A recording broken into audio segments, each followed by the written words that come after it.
রব্বুল আলামিন সে কথাই বলেন, وقالوا لا تذرن آلهتكم ولا تذرن ودا ولا سواعا ولا يغوث ويعوق ونسرا وقد أضلوا كثيرا।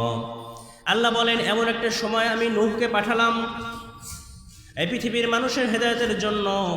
এমন অন্ধকারচ্ছন্ন সময়ে আমি নূহকে পাঠিয়েছি যখন এই পৃথিবীর নেতৃস্থানীয় মানুষরা, যারা সমাজের মধ্যে গণ্যমান্য ব্যক্তি ছিল, তারা সর্বস্তরের মানুষদেরকে তারা বলতো, লা তাযারুন্না আলিহাতাকুম, তোমরা তোমাদের উপাস্যদেরকে ছেড়ে দিও না, ওয়ালা তাযারুন্না ওয়াদ্দা ওয়ালা সুওয়া ওয়ালা ইয়াগুসা ওয়া ইয়াউকা ওয়া নাসরা।